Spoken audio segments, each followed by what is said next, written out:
അപ്പൊ എന്റെ മോനെ കിട്ടിയത് അടിയൊന്നുമല്ലേ? നീ ഉണ്ടായിരിക്ക അവിടെ ചവിട്ടെന്ന് പറഞ്ഞ എന്റെ ദൈവമേ, ഒരു മനുഷ്യനെ ഇങ്ങനെ എടുത്തിട്ട് ചവിട്ടാവോ? ഇവിടുന്ന് ചവിട്ട് കൊണ്ട് എന്റെ ചെറുക്കൻ തെറിച്ച് വീണതങ്ങ് ഗീതയുടെ പറമ്പിൽ.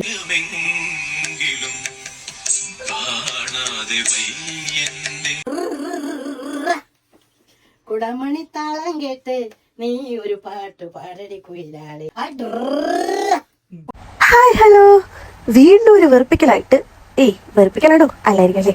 ഞാൻ ഒറ്റയ്ക്കല്ല, ചടാ എന്റെ കൂടെ എന്റെ അച്ഛനും ഉണ്ട്. അച്ഛനില്ലാതെ ഞാൻ ഒരിടത്തും പോയില്ല എന്ന് എനിക്കറിയാം. So welcome back to my channel. ഇതുവരെ നിങ്ങൾ എന്റെ ചാനൽ സബ്സ്ക്രൈബ് ചെയ്തിട്ടില്ല എന്നുണ്ടെങ്കിൽ വേഗം സബ്സ്ക്രൈബ് ചെയ്തോ. കാരണം ഇറങ്ങിക്കോട്ടേക്കുള്ള ജേർണി നമുക്ക് ഒരുമിച്ചാക്കാം. ഞാൻ ഇപ്പൊ പോകുന്നത് ഒരു ഡബിങ്ങിനാണ്. എന്നെ സംബന്ധിച്ചിടത്തോളം ഇതെനിക്ക് ഭയങ്കര സ്പെഷ്യൽ ആയിട്ടുള്ള ഡബിങ് ആണ്. മാത്രമല്ല എന്റെ കൂടെ ഒരു സ്പെഷ്യൽ ഗസ്റ്റ് ഉണ്ട്. ഈ കാണുന്ന സർപ്പക്കാവിന്റെ അടുത്ത് പണ്ടൊരു കൊട്ടാരം ഉണ്ടെന്നൊക്കെയാണ് പറയപ്പെടുന്നത്. എനിവേ അതെന്തെങ്കിലും അതൊന്നും നമ്മുടെ വിഷയമല്ല. ഞാൻ നടന്നു ചെല്ലുമ്പോഴത്തേക്കും എന്നെ പിക്ക് ചെയ്യാനായിട്ടുള്ള വണ്ടി വന്നിട്ടുണ്ടായിരുന്നു. വീടിന്റെ അടുത്തുനിന്ന് കുറച്ച് ദൂരെയായിരുന്നു വണ്ടി വന്നത്. എന്തായാലും കുഴപ്പമില്ല, ഞങ്ങൾ നടന്നു നേരെ അങ്ങോട്ടേക്ക് എത്തി. റോഡൊക്കെ ക്രോസ് ചെയ്ത് ഞങ്ങൾ നേരെ ഓടിപ്പോയി വണ്ടി കയറാനായിട്ട് ഡോർ തുറന്നപ്പോൾ ആദ്യം കടത്ത് ഞാൻ നേരത്തെ പറഞ്ഞ നമ്മുടെ സ്പെഷ്യൽ ഗസ്റ്റിനെയാണ്. ഗസ്റ്റ് ആരാണ് നിങ്ങൾക്ക് മനസ്സിലായിട്ടുണ്ടെങ്കിൽ നിങ്ങൾ കമന്റ് ചെയ്യുക. ഇനി മനസ്സിലായിട്ടില്ല എന്നുണ്ടെങ്കിൽ കുറച്ചുകൂടെ വെയിറ്റ് ചെയ്യുക. ക്യാമറ കണ്ടതും അമ്മ ഹാപ്പി. പക്ഷെ മിറ്റു ചേട്ടൻ അമ്പിനും വില്ലിനും എടുക്കുന്നില്ല. എന്നെ കാണിക്കരുതേ എന്ന് പറഞ്ഞ ഒറ്റ വാശിയായിരുന്നു. ഐ ആം റിയലി സോറി ചേട്ടാ. എന്റെ വ്ലോഗിൽ ഞാൻ എല്ലാവരും ഉൾപ്പെടുത്തിയിരിക്കും. ആർക്കും ഞാനൊരു എക്സെപ്ഷൻ കൊടുക്കുന്ന പ്രശ്നമില്ല. വണ്ടി കയറിയപ്പോ അമ്മ എനിക്ക് ആദ്യം ഒരു കോംപ്ലിമെന്റ് തന്നു. എന്താന്ന് നിങ്ങൾ എന്നെ കേട്ടു നോക്ക്, എന്നിട്ട് നിങ്ങൾ എന്നെ പറയാം. അതായത് ഉത്തമ, എന്റെ സൈഡിൽ നിന്ന് കാണാൻ മീര ജാസ്മിന്റെ ഷേപ്പ് ഉണ്ടെന്നാണ് കനകമ്മ പറഞ്ഞത്. നിങ്ങളത് കേട്ടില്ല എന്ന് എനിക്കറിയാം. കനകമ്മ മാത്രമല്ല, എനിക്ക് 1-2 കമന്റും വന്നിട്ടുണ്ട് എനിക്ക് മീര ജാസ്മിന്റെ ഒരു ഷേപ്പ് ഉണ്ടെന്ന്. പക്ഷെ എനിക്ക് അങ്ങനെ തോന്നിയിട്ടില്ല. നിങ്ങൾക്ക് അങ്ങനെ തോന്നിയിട്ടുണ്ടെങ്കിൽ അത് കമന്റ് ചെയ്യും. ഞാൻ ഈ കനകമ്മ എന്ന് പറയുന്നത് നിങ്ങൾക്ക് മനസ്സിലായില്ലെങ്കിൽ ഞാൻ ക്ലൂ തരാം. കുടസനാട് കനകമ്മ എന്ന് പറയും. ആക്ച്വലി അമ്മ ഭയങ്കര ഫണ്ണാണ് കേട്ടോ. ഒരു ആർട്ടിസ്റ്റ് എന്നുള്ള നിലയ്ക്കുള്ള അഹങ്കാരോ കാര്യങ്ങളോ ഒന്നുമില്ല. കാറിലിരുന്ന് 1.5 മണിക്കൂർ പോയത് അറിഞ്ഞ പോലും ഇല്ലായിരുന്നു. ഫണ്ട് മാത്രമല്ല, അമ്മയ്ക്ക് കുറെ നോളജും ഉണ്ട്. എന്നോട് കുറെ ക്വസ്റ്റ്യൻസ് ചോദിച്ചു. കാണാനല്ലേ? കാഴ്ച മനസ്സിന്റെ പ്രവൃത്തിയോ ഗ്രഹിക്കാനല്ലേ? കാഴ്ചപ്പാട് എന്നുള്ളത് മനസ്സിന്റെ പ്രവൃത്തിയാണ്. അതെങ്ങനെ അതിനെ കാണുന്നു എന്നുള്ളത് നമ്മുടെ മനസ്സിന്റെ പ്രവൃത്തിയാണ്. കുറെ നാള് പട്ടിണി കിടന്ന ഒരാളുടെ മുന്നിലേക്ക് ഒരു ബിരിയാണി വെച്ച് കൊടുത്ത എങ്ങനെയായിരിക്കും അയാളുടെ റിയാക്ഷൻ? അതുപോലെയായിരുന്നു രണ്ടുപേരും എന്നെ ട്രോളിക്കൊണ്ടിരുന്നത്. മിറ്റു ചേട്ടനും അമ്മയുടെ മാറി മാറി ട്രോളിക്കൊണ്ടിരിക്കുകയായിരുന്നു. എനിക്കാണെങ്കിൽ തിരിച്ചൊന്നും പറയാനും പറ്റുന്നില്ല. മിറ്റു ചേട്ടനാണെന്ന് ഞാൻ പറഞ്ഞില്ലല്ലേ, ഭാവിയിലെ അപ്കമിങ് ഡയറക്ടറാണ്. ഞങ്ങൾ ഇപ്പൊ പോകുന്നത് ഒരു ആഡ് ഷൂട്ടിന്റെ ഡബിങ്ങിന് വേണ്ടിയിട്ടാണ്. എനിക്ക് ഇതിന് മുന്നേ ഒരു ആഡ് ഷൂട്ട് ഉണ്ടായിരുന്നു. അതിന്റെ വ്ലോഗ് എനിക്ക് എടുക്കാൻ പറ്റിയില്ല. അത് ഡയറക്ട് ചെയ്തത് മിറ്റു ചേട്ടനാണ്. അങ്ങനെ കുശുമ്പും കുഞ്ഞായ്മയും ട്രോളും ഒക്കെ ആയിട്ട് ഞങ്ങൾ നേരെ പൊക്കോണ്ടിരിക്കുകയാണ്. അതിന്റെ ഇടയ്ക്ക് എനിക്കൊരു കോള് വന്നപ്പോൾ എന്താ പിന്നെ കുറച്ച് പട്ടിഷോ കാണിക്കാനോ തോന്നി ഞാൻ ഫോൺ എടുത്ത് വെച്ചിട്ട് ക്യാമറ ആക്കി ഓണാക്കി.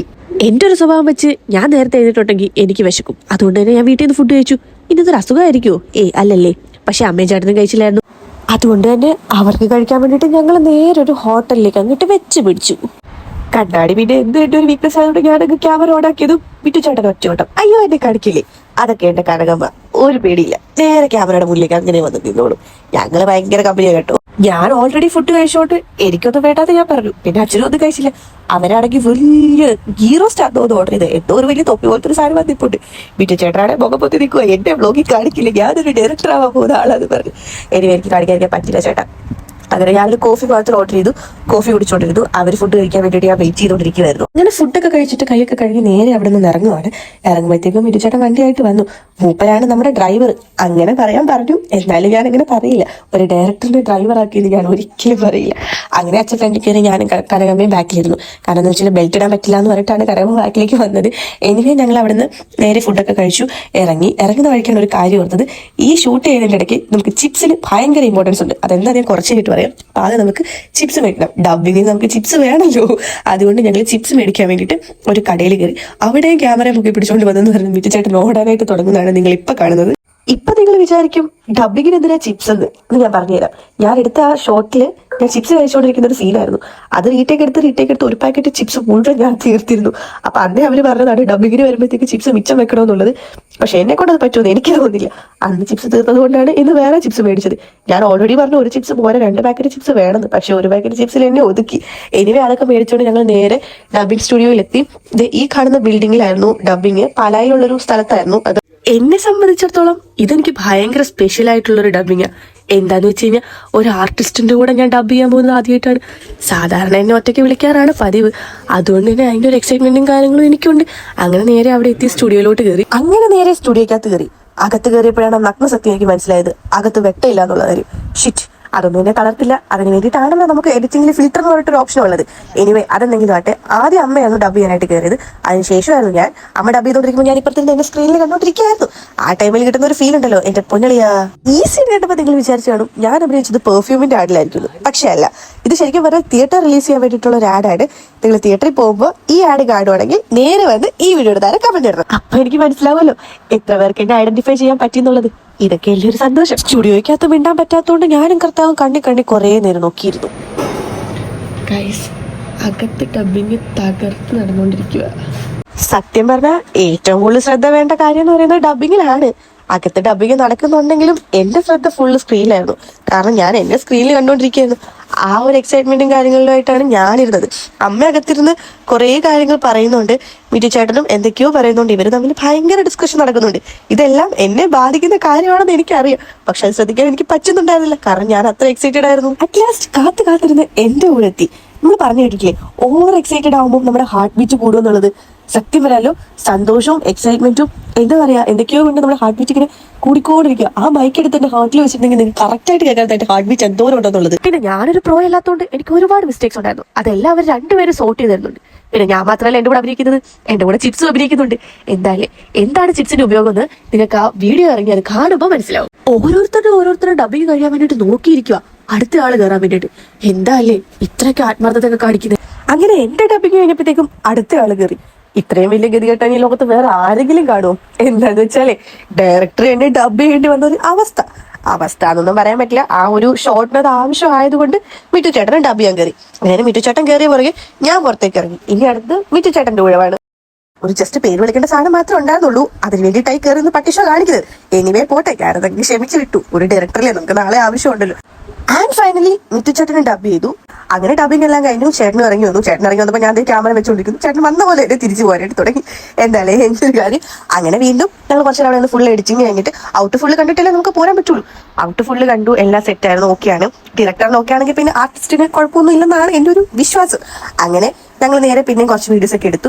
ഞാനും മിറ്റു ചേട്ടനും എപ്പോഴും അടിയാണ്. കാരണം ഞാൻ 2K, പുള്ളി 90s ആണ്. അങ്ങനെ 2K പിള്ളേരും 90s അമ്മമാരും തമ്മിലുള്ള ഒരു അടി എന്ന് പറയുന്നത് പൊരിഞ്ഞ അടി. അങ്ങനെ അടിയൊക്കെ ഉണ്ടെങ്കിലും ആക്കനെ ഭയങ്കര കാര്യം കേട്ടോ. അകത്തിരുന്ന് ചിപ്സ് ഒക്കെ എടുത്തുകൊണ്ടെന്ന് എനിക്ക് തന്നു. അമ്മ ഡാൻസർ ആണെന്നുള്ള കാര്യം ഗുരുവായൂർ അമ്പലനട കണ്ടപ്പോഴാണ് എനിക്ക് മനസ്സിലായത്. അപ്പൊ ഞാൻ ഡാൻസർ ആണെന്ന് പറഞ്ഞപ്പോഴത്തേക്കും അമ്മ എന്നോട് ഡാൻസ് കളിക്കാൻ പറഞ്ഞു. ഞാൻ അങ്ങനെ കളിക്കുകയും ചെയ്തു.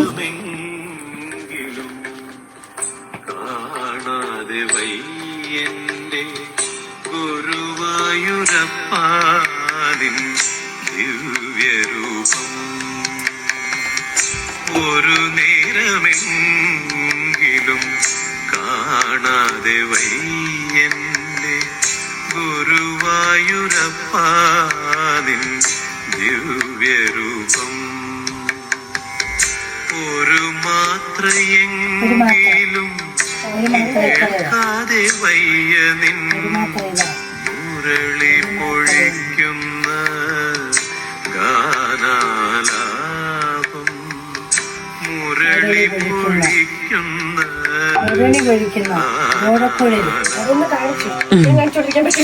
ആക്ച്വലി ഇത് അമ്മയുടെ ഫേവറേറ്റ് സോങ്ങാ. അതുകൊണ്ട് തന്നെ അമ്മയുടെ മനസ്സിൽ കണ്ട ഒരു കൊറിയുണ്ട്. അത് അമ്മ കാണിച്ചു തരാന്ന് പറഞ്ഞിട്ട് അമ്മയും അമ്മയുടെ വക ഒരു സ്റ്റൈൽ ഇറക്കി. ഞാൻ എന്റെ സ്റ്റൈൽ ഇറക്കിയപ്പം അമ്മയുടെ വക ഒരു സ്റ്റൈൽ കാണിക്കണമല്ലോ. അങ്ങനെ അമ്മയെ ഡാൻസ് കളിച്ചു, ഞാൻ പാട്ടിട്ട് കൊടുത്തു.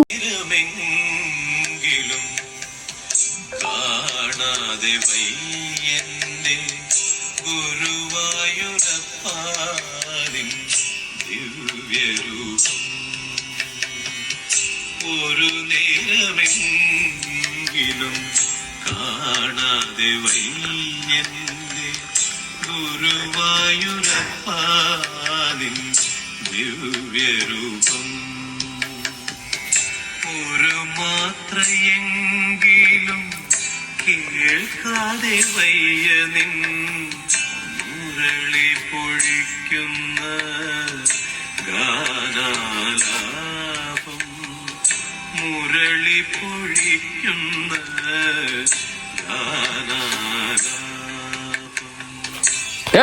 അമ്മയും കൂടെ ഡാൻസ് കളിച്ചു കഴിഞ്ഞപ്പോഴത്തേക്കും മിറ്റു ചേട്ടൻ എന്നെ അട്ടർ പുച്ഛം. കണ്ടില്ലേ എന്നെ വെടിവെച്ചിടാൻ നോക്കുന്നത് പ്ലാറ്റി ഫൂൾ.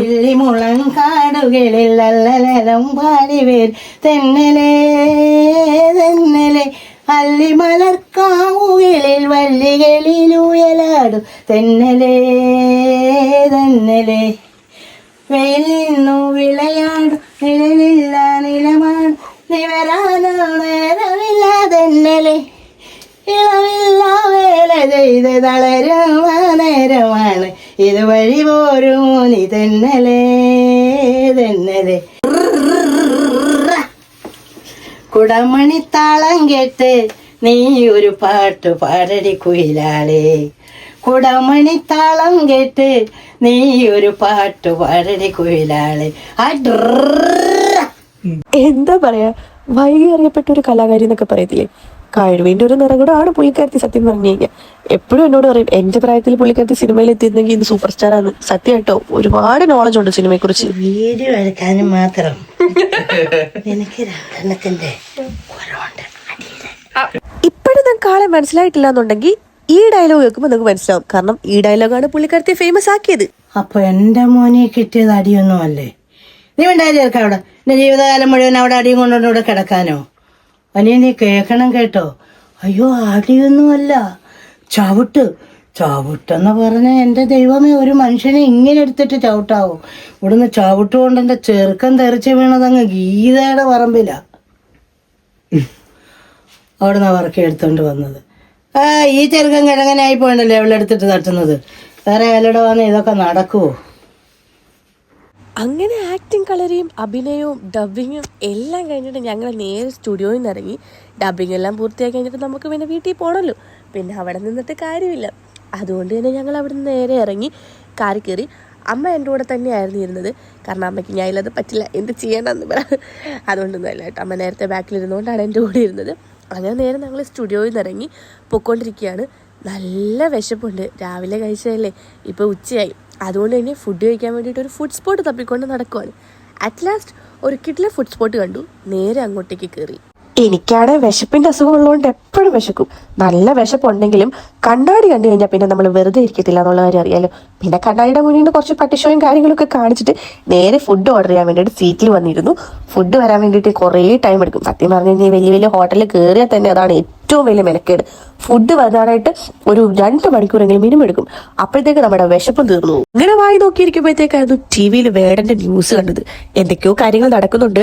എനിക്ക് ഈ പൊതുവിജ്ഞാനം വളരെ കൂടുതലായതുകൊണ്ട് അതിനെക്കുറിച്ച് സംസാരിക്കാൻ എനിക്കറിയത്തില്ല. അതുകൊണ്ട് ഞാൻ അതിനെക്കുറിച്ച് സംസാരിക്കുന്നില്ല. നമ്മളെ ടോപ്പിക് അതൊന്നും അല്ലല്ലോ. അങ്ങനെ അവിടെ കുറെ നേരം ഇരുന്ന് കഴിഞ്ഞപ്പോഴത്തേക്കും സ്പൂണും ഫോർക്കും നൈഫും ഒക്കെ ഇരിക്കുന്നുണ്ട്. ഇനി അത് വെച്ച് കുറച്ച് ക്യൂട്ട്നെസ് ആവാന്ന് കരുതി കാണിക്കുന്നതാണ് ഈ കാണുന്നത്. ക്യൂട്ട്നെസ് ആയിട്ടില്ല എന്നുണ്ടെങ്കിൽ ട്രോളറായിട്ട് നിൽക്കണ്ട. ഇനി ക്യൂട്ട്നെസ് ആയിട്ടുണ്ടെങ്കിൽ അത് ക്യൂട്ട്നെസ് ആയിട്ട് അങ്ങനെ എടുത്തു. എന്തായാലും ഞാൻ ഈ പറയുന്നത് എന്തോ ആയിക്കോട്ടെ, എനിക്ക് എന്താ പറയേണ്ടതെന്ന് അറിയത്തില്ല. അതാണ് മെയിൻ കാരണം. പിന്നെ ഞങ്ങൾ കുറെ നേരം ഞങ്ങൾ 4 പേരോട് അങ്ങോട്ടും ഇങ്ങോട്ടും കത്തി വെച്ചുകൊണ്ടിരുന്നു. അമ്മയാണെങ്കിൽ വായടക്കത്തിൽ ഇങ്ങനെ സംസാരിച്ചുകൊണ്ടിരിക്കും. ഞാൻ വിചാരിച്ചു ഞാൻ മാത്രമുള്ള ഇങ്ങനെ വാതൊരാതെ സംസാരിക്കുന്നത്. പക്ഷേ അല്ല, അമ്മ നന്നായിട്ട് സംസാരിക്കും. അങ്ങനെ ഞാനകത്ത് കയറി നേരെ ഓർഡർ ചെയ്തത് മീൽസ് ആയിരുന്നു. കാരണം ചോറ് കഴിച്ചില്ലെങ്കിൽ അറിയാമല്ലോ എന്തൊക്കെയോ പോലെ. അങ്ങനെ ചോറ് വന്നു. ചോറെല്ലാം കഴിച്ചിട്ട് നേരെ അവിടെ നിന്ന് ഇറങ്ങുവാണ്. ഇനി നമുക്ക് പാലായിൽ നിന്ന് നേരെ കോട്ടയത്ത് വരണ്ടേ. വന്നിട്ട് വേറെ ഇഷ്ടംപോലെ പരിപാടിയുണ്ട്. എന്തൊക്കെയാണ് എൻ്റെ പരിപാടി എന്ന് വെച്ച് കഴിഞ്ഞാൽ റെസ്റ്റ് എടുക്കണം, ഉറങ്ങണം, അതൊക്കെയാണ് മെയിൻ പരിപാടി. അങ്ങനെ ഫുഡൊക്കെ കഴിച്ചു, നേരെ കൈ വാഷ് ചെയ്തു. പിന്നെ അവിടെ നിന്ന് ഇറങ്ങി. അങ്ങനെ ഫുഡൊക്കെ കഴിച്ച് അവിടെ നിന്ന് ഇറങ്ങിയപ്പോഴത്തേക്കും ഡയറക്ടർ ചേട്ടൻ അല്ല വേണ്ട ഡ്രൈവർ ചേട്ടൻ വണ്ടിയായിട്ട് വന്നു. പാവുണ്ട് പോട്ടെ. ഞങ്ങൾ നേരെ വണ്ടിക്കകത്ത് കയറി തിരിച്ച് കോട്ടയത്തേക്ക് വരാനായിട്ട് പുറപ്പെടുകയാണ്. ഫുഡ് കഴിച്ചു കഴിഞ്ഞാൽ മെയിൻ ആയിട്ട് ചെയ്യുന്ന പരിപാടിയാണ് ലിപ്സ്റ്റിക് ഇടുക എന്നുള്ളത്. കാരണം ഞാനൊരു ലിപ്സ്റ്റിക് ഭ്രാന്തിയ, എനിക്ക് ലിപ്സ്റ്റിക് ഇല്ലാതെ പറ്റത്തില്ല. അതുകൊണ്ട് ഞാൻ ലിപ്സ്റ്റിക് എടുത്തും കിട്ടു. ഞാൻ ലിപ്സ്റ്റിക് ഇടുന്ന കണ്ടിട്ട് അമ്മയെടുത്ത് ലിപ്സ്റ്റിക് ഇട്ടു. അങ്ങനെയാണെങ്കിൽ ഞാനും ഇടുന്നു പറഞ്ഞ് അങ്ങനെ ഞാനും അമ്മയും കൂടെ കുറച്ച് നേരം കൂടെ പിന്നെയും കുറെ ക്യൂട്ട്നെസ് കാണിച്ചിരുന്നിട്ട് ഞങ്ങൾ നേരെ പാലായിന്ന് കോട്ടയത്തേക്ക് വന്നോണ്ടിരിക്കുകയാണ്. അതിൻ്റെ ഇടയ്ക്ക് ചേട്ടനൊരു പാട്ടു. ആ പാവം 90s വസന്തമാണെന്ന് ഞാൻ ഓൾറെഡി പറഞ്ഞിരുന്നു. പിന്നെ അവരുടെ അടുത്തുനിന്ന് അങ്ങനത്തെ രീതിക്കുള്ള പാട്ടൊക്കെയല്ലേ കേൾക്കുള്ളൂ.